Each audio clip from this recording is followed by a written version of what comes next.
हमारे खास कार्यक्रम महादेव का चमत्कार लोक में आपका बहुत स्वागत है। बात करेंगे आज एक ऐसे लोक की जो काफी चमत्कारी है।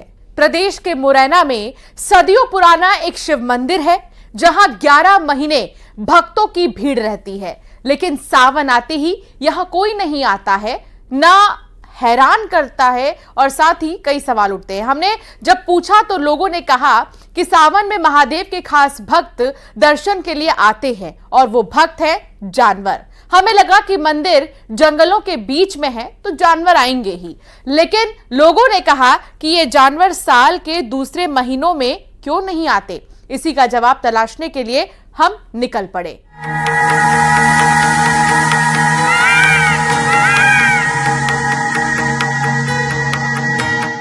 कुदरत की गोद में ऊंचे पर्वतों के बीच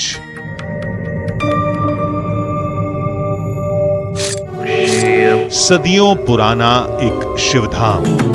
बम बम शिव शंकर शंभो महादेव शिव शंकर। लोगों के मुताबिक इसका शिवलिंग बेहद चमत्कारी है। हरि शंकर शंभो। इनसे मांगी हर मन्नत पूरी होती है।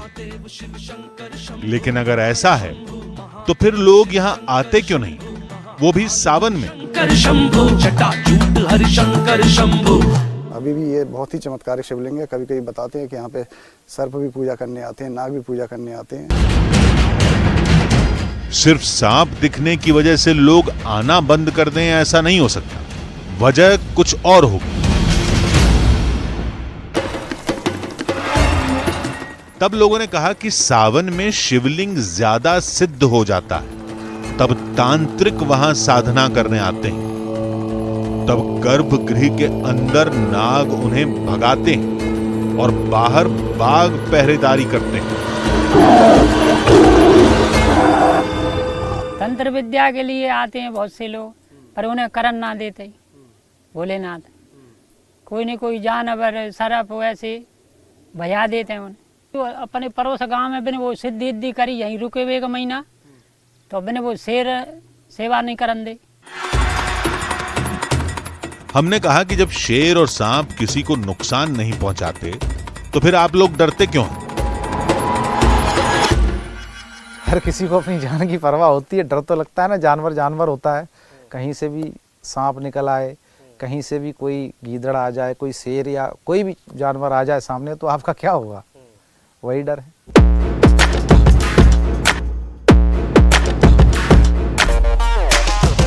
हम एक रहस्य खोजने आए थे और कई और रहस्यों में उलझ गए। अब सारे सवालों का जवाब उन पहाड़ों और उनके नीचे छिपे मंदिर में ही मिलेगा।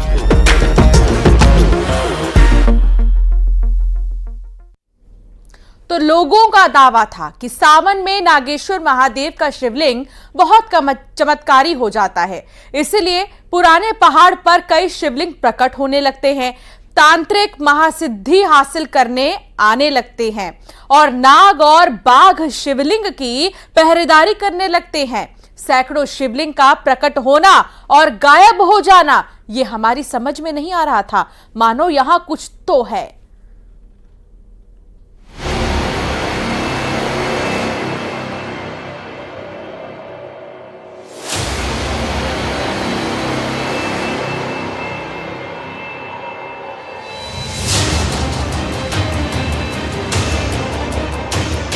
सामने के बाद शिवलिंग डॉक्टर हो गया है। शेर मिलते हैं और रीछ है, भालू है और सियार है। रात में ऐसे जहाँ पूजा होती है, मतलब अन्य प्रकार की पूजा करने आते हैं।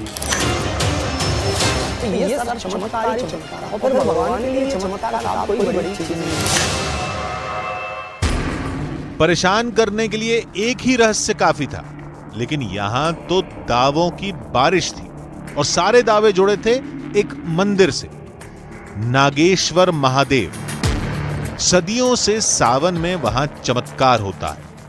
कहते हैं कि बारिश की बूंदें पड़ते ही भगवान शिव की महिमा से जंगल जाग जाता है। पहाड़ में शिवलिंग प्रकट होने लगते हैं। जंगली जानवर शिव मंदिर में आना शुरू कर देते हैं। नाग, बाघ, तेंदुए, सियार, सब। लेकिन क्या वाकई ऐसा है? चमत्कार के इन्हीं दावों को देखने हम निकल पड़े। आज हम आपको एक ऐसे मंदिर में लेकर चलेंगे जहां पर रात में बाघ की चौकसी होती है और जब सुबह के वक्त मंदिर खोला जाता है तो वहां पर मिलते हैं नागराज। मतलब बाघ भी पूजा करने आते हैं और नाग भी पूजा करने आते हैं। और इस मंदिर के बारे में बहुत थोड़े लोग जानते हैं क्योंकि घने जंगल के अंदर, जो आपको ये मेरे चारों तरफ वादी दिखाई दे रही है, इस वादी के घने जंगल के बीचों बीच वो मंदिर है। उस तक पहुंचना बहुत मुश्किल काम है, लेकिन कोशिश कर रहे हैं कि किसी तरह से उस मंदिर तक जा सके और आपको शिव के उन अद्भुत भक्तों से मिलवा सके। मंदिर जंगल के बीचों बीच पहाड़ी की तलहटी में बना था।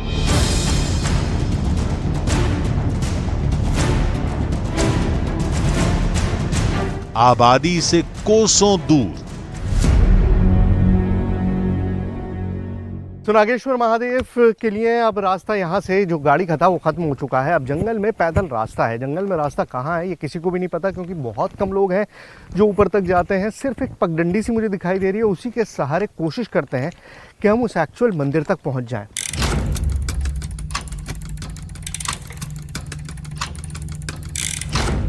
कांटे चुभते रहे, पथरीला रास्ता थकाता रहा, लेकिन हम आगे बढ़ते रहे।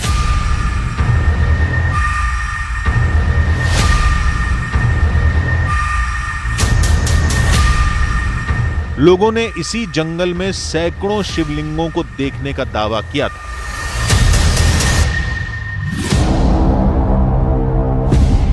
लेकिन अब तक हमें शिवलिंग तो क्या, पिंडी के आकार का कोई पत्थर भी नहीं दिखा था। क्या शिवलिंग वाकई हैं या पहला ही दावा गलत साबित होगा? हम ये सोच ही रहे थे कि तभी हमें खूबसूरती बिखेरता एक सरोवर दिखाई दिया और निगाहें और कदम वहीं थम गए। सावन के महीने में नागेश्वर महादेव लोग इसलिए नहीं जाते क्योंकि नागों का खतरा रहता है, लेकिन आम दिनों में भी लोग कम ही जाते हैं। और उसकी वजह यह है कि यहाँ रास्ता बिल्कुल भी नहीं है। अब करीबन 1 घंटा बीत चुका है और पसीने से बुरा हाल है, बहुत ज़्यादा ह्यूमिडिटी है और रास्ता ना के बराबर है। सच कोई रास्ता है ही नहीं, बस आपको पहाड़ पे चढ़ते रहना है। प्रॉब्लम यह है कि ऐसी जगहों पर जब आप चल रहे होते हैं तो बहुत देर आप रेस्ट भी नहीं दे सकते क्योंकि आपको अंदाज़ा नहीं होता कि आपके आसपास क्या हो, कौन सा जानवर हो, क्या खतरा हो जो आपके पीछे लर्क कर रहा हो। तो ऐसे में यू कैन नॉट स्टॉप, आप रुक नहीं सकते, इसीलिए चलते ही रहना पड़ेगा। इस नदी के सहारे, झरना जो बह रहा है, इसी के सहारे ऊपर चढ़ने की कोशिश कर रहा हूँ।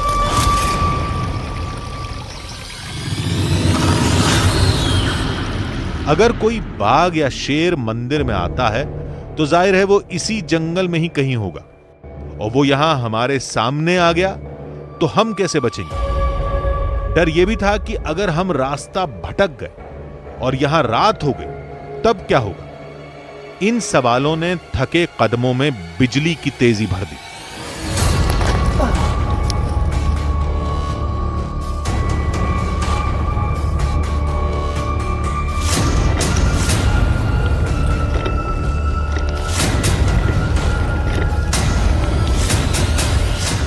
कई घंटों की चढ़ाई के बाद हम पहाड़ के ऊपर पहुंच गए और फिर जो हमें दिखा वो यकीन से परे था।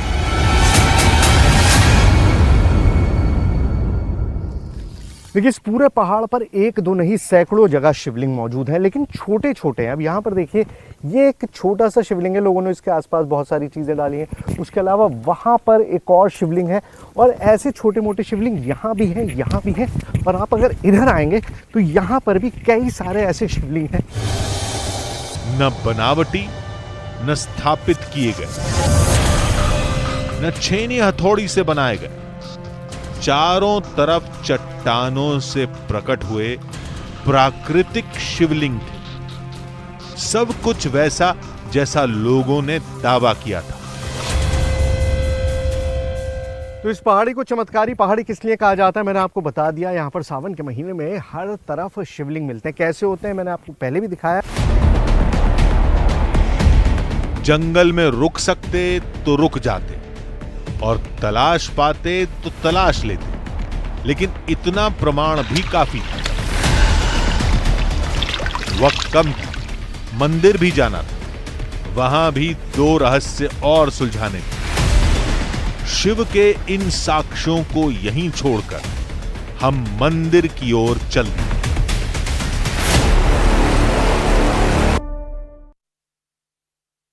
हमारा प्लान था कि हम मंदिर में रात भर रुकेंगे और देखेंगे वहां बाघ आता है या नहीं। फिर सुबह शिवलिंग के पास जाएंगे और देखेंगे वहां नाग दिखते हैं या नहीं। अब यह देखना है कि अगर वाकई बाघ या कोई और जानवर आता है तो फिर क्या होगा। तो चलिए देखते हैं कि वहां कोई आया या नहीं।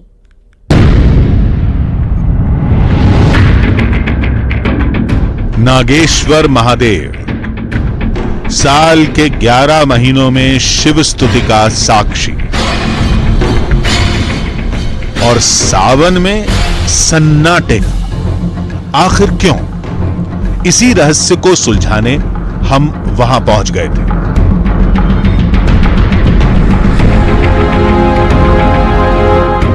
सावन के महीने में भगवान शिव के करीब करीब हर मंदिर में भक्तों का तांता लगा रहता है, लेकिन नागेश्वर महादेव के इस मंदिर को देखिए, बिल्कुल खाली पड़ा है। ऐसा नहीं है कि इस मंदिर को लेकर आस्था नहीं है, लोगों को इस मंदिर से बहुत आस्था जुड़ी हुई है, लेकिन खौफ इतना ज्यादा है, डर इतना ज्यादा है कि बहुत कम लोग हैं जो यहां आने की हिम्मत जुटा पाते हैं। जी, और शाम के इस पहर तो वैसे भी यहां पर कोई भी नहीं आता। हमने बहुत कोशिश की कि हम गांव वालों को अपने साथ रोक लें, हमने इनफैक्ट कोशिश की कि फॉरेस्ट के कुछ लोग हमारे साथ यहां पर रुक जाएं, लेकिन कोई भी मंदिर में शाम के बाद रुकने को तैयार नहीं हुआ और हम भी सिर्फ और सिर्फ उस चमत्कार को देखने के लिए ये जोखिम उठा रहे हैं।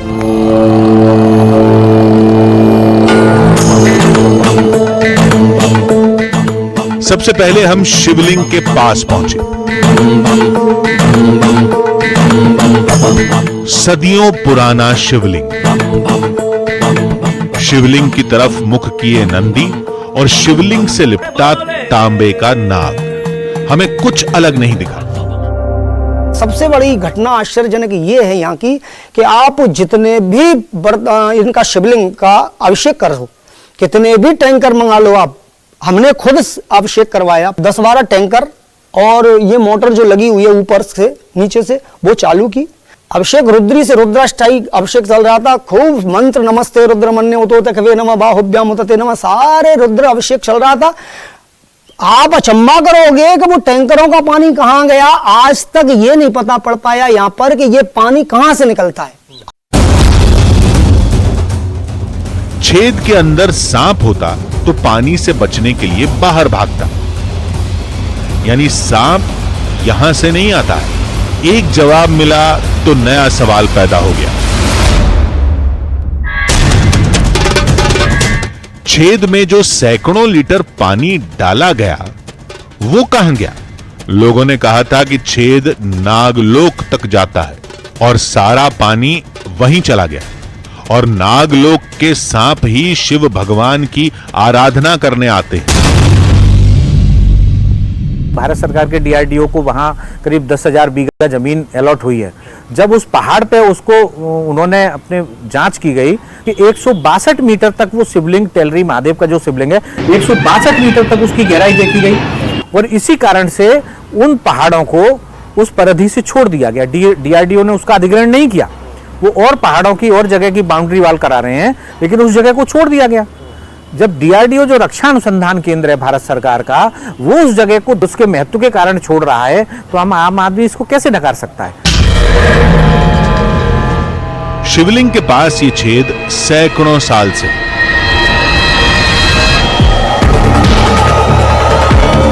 लेकिन इसी मान्यता की वजह से आज तक किसी ने इसे बंद करवाने की कोशिश नहीं की। चलिए हम इसके मुंह को बस एक रात के लिए ऊपर से ढककर देखते हैं। इस पूरे मंदिर में सिर्फ एक ऐसी जगह है जहां पर मुझे शक है कि सांप रह सकता है और वहां से सांप बाहर आ सकता है, और वो है शिवलिंग के पास की ये खाली जगह जिसको मैंने कपड़े से भर दिया है। मतलब मैं इंश्योर कर रहा हूं कि कोई भी ऐसी जगह ना छूटे जहां से सांप के इस शिवलिंग पर आने का कोई भी चांस हो। अगर वैसे तो मैंने आपको बताया कि यहाँ इतना पानी जाता है कि अगर कोई भी जानवर होगा तो बाहर आ जाएगा, लेकिन उसके बावजूद भी मैंने कपड़ा जो है इसमें लगा दिया है और ऊपर से मैं सारे पत्थर इसमें रख दे रहा हूं। तो अब बिल्कुल ये सील हो गया एक तरह से। सांप आएगा या नहीं आएगा वो तो सुबह पता चलेगा, लेकिन अभी हमें रात होने का इंतजार था। तो पहाड़ पर बने इस छोटे से मंदिर के दो रास्ते हैं। एक रास्ता उधर है जहां से ये ड्रोन कैमरा आ रहा है, और एक रास्ता एग्जैक्टली मेरे पीछे है। मतलब दो ऐसे रास्ते हैं जहां से आना जाना हो सकता है। वैसे जंगली जानवरों का तो कुछ भी नहीं पता, कहीं से भी आ सकते हैं। देखिए, मंदिर के 3 तरफ ऊंची दीवारें हैं। बस ये ऐसी जगह है जिसकी ऊंचाई जंगल के करीब करीब बराबर है, यानी यहां से जंगली जानवर आसानी से आ सकते हैं।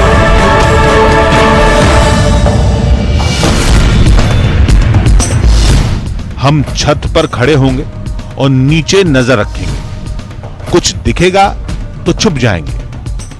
यह प्लान रात के लिए था।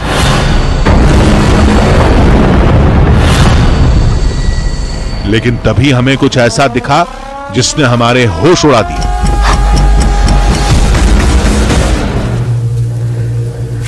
अभी शाम नहीं हुई है, लेकिन जंगली जानवरों ने इस मंदिर के इर्द गिर्द अपना घेरा बनाना शुरू कर दिया है।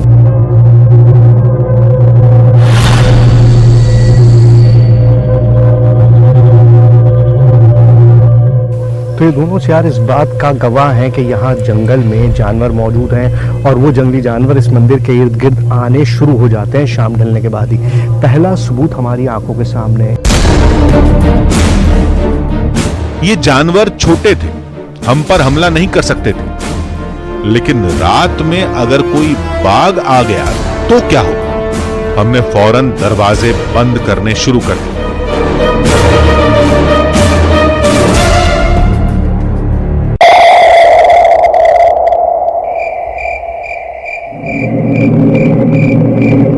सूरज डूबने के साथ इंतजार खत्म हुआ। प्लान के तहत हमने छत से जंगल और मंदिर पर नजर रखनी शुरू की। हर आहट पर हमारी निगाह उस ओर घूम जाती थी।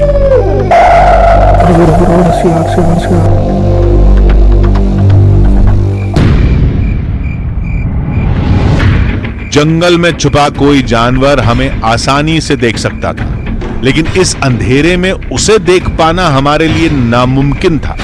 हमारे पास लाइटें भी बहुत कम थी। कुछ घंटे बीत गए, लेकिन कोई बाघ तो छोड़िए, कोई सियार या लोमड़ी तक लौट कर नहीं आए। हमने नीचे उतरकर गर्भगृह के पास घूमना शुरू किया। शायद कोई सांप ही दिख जाए। लाइट को सेंटर कर,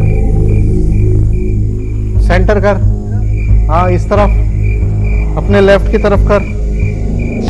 हाँ, ठीक है ना? हाँ हाँ हाँ, यही यही पर सही है ना ये? तभी एक आवाज सुनाई दी। आवाज आ रही है ना जानवर की?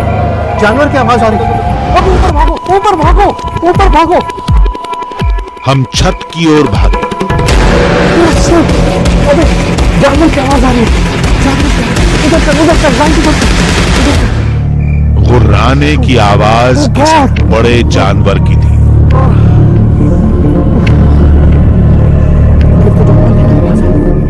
वो बाघ या तेंदुआ कुछ भी हो सकता था।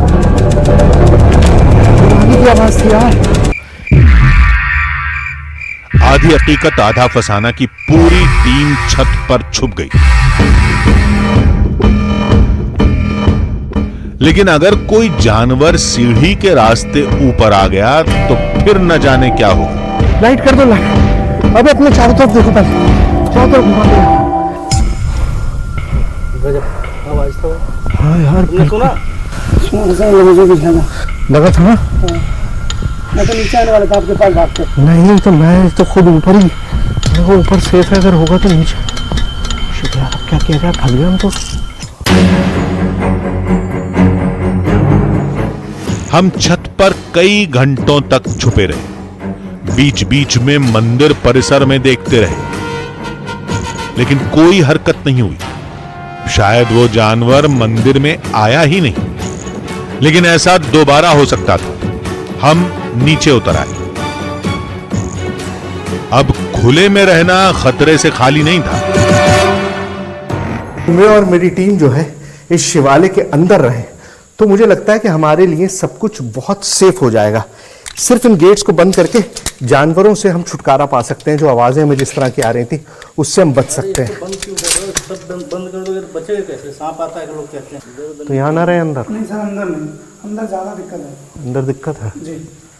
चलो फिर आ जाओ, फिर बाहर आ जाओ। मैं तो सोच रहा था गेट बंद कर दें, बट चलो छोड़ो। किसी और कमरे की चाबी हमारे पास नहीं थी। गर्भगृह में सांप के आने का खतरा था, इसलिए हम वापस छत पर आ गए और वहीं पूरी रात गुजारी।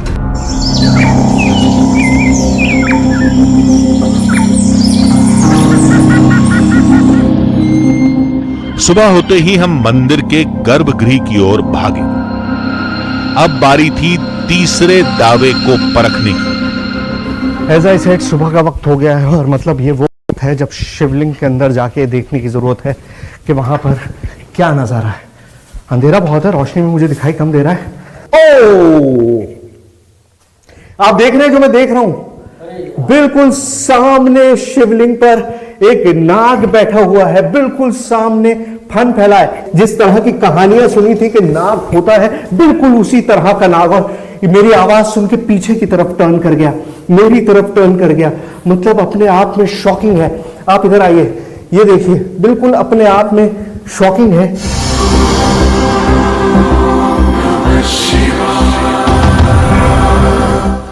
शिवलिंग और उस पर फन फैलाए बैठा काला नाग, जैसा सुना था ठीक वैसा।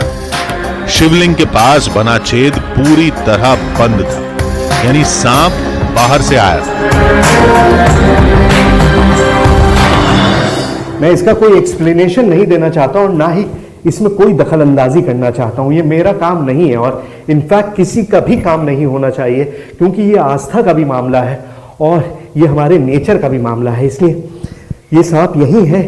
मुझे नहीं पता अब ये कहाँ जाएगा, गायब हो जाएगा या फिर कहीं पे चला जाएगा, लेकिन इनफैक्ट मेरे जाने का टाइम आ गया। बिकॉज आई डोंट थिंक कि अब मुझे और ज़्यादा तकलीफ देनी चाहिए। हो सकता है कि ये सिर्फ और सिर्फ मुझे एक इंडिकेशन देना हो कि ठीक है, आपके लिए ये सब कर दिया हमने, बाहर भी आपको दिखा दिया, यहाँ भी दिखा दिया, अब आप चले जाइए। तो आई थिंक अब वक्त है कि हम यहाँ से चले जाएं। लेकिन ये नज़ारा मैं शायद ज़िंदगी में दोबारा कभी नहीं भूलूंगा। आप देखिए कि क्या चीज़ है ये। सुबह शिवलिंग के पास नाग का मिलना क्या वाकई इत्तेफाक था? हमने शहर जाकर स्नेक एक्सपर्ट से इस बारे में बात की। तो सावन का महीना रहता है, यानी रेनी सीजन, पर्याप्त बारिश है, पर्याप्त मॉइस्चर है, तो वहाँ क्या रहता है, स्टोन पार्टिकल्स में जब मॉइस्चर बनता है तो वहाँ से इंसेक्ट, बहुतायत में इंसेक्ट अपनी कॉलोनी डेवलप करते हैं और स्नेक जो है इंसेक्ट की फीडिंग ज़्यादा करता है। तो वहाँ प्राकृतिक रूप से इसको अपना भोजन प्रचुर मात्रा में और बड़ी सरलता और सहजता के साथ उपलब्ध हो जाता है। इसलिए शिवलिंग, शिवालय या अन्य जो धार्मिक और ऐतिहासिक स्थल हैं, वहाँ सावन के महीने में, बरसात ऋतु में इस प्रकार के स्नेक्स का दिखाई देना एक सामान्य बात है। स्नेक एक्सपर्ट कुछ भी कहें, लेकिन आस्था की नींव विश्वास है, कोई वैज्ञानिक तर्क नहीं। कोइंसिडेंस भी तो हो सकता है कि भाई जंगल है आसपास, बारिश है, सांप निकल रहा है, जानवर निकल रहा है, तो कोइंसिडेंस भी तो हो सकता है। नहीं, मैं आपको ये बताऊं तो वो कोइंसिडेंस जैसे होगा तो वो साफ जगह की तरफ नहीं जाएगा, फिर वो जंगल में ही जाएगा, पेड़ों पे जाएगा, झाड़ियों में जाएगा। लेकिन वो सीधा साफ जगह में से होके, मंदिर से होके सीधे शिवलिंग तक आ रहा है, ये बड़ी चीज़ है भाई। उसकी कहीं ना कहीं वो शिवलिंग से जुड़ा हुआ है, तो वो शिवलिंग तक आ रहा है और वो ये संदेश भी दे रहा है कि ये शिवलिंग पुरातन शिवलिंग है, स्वयं शिव हैं और स्वयं शिव वहाँ स्थापित हैं, इस वजह से नाग वहाँ आ रहा है। ओम नमः शिवाय ओम। हमें पहाड़ पर शिवलिंग दिखे, रात में जंगली जानवर के गुर्राने की आवाज सुनाई दी और सुबह शिवलिंग पर सांप भी नजर आए।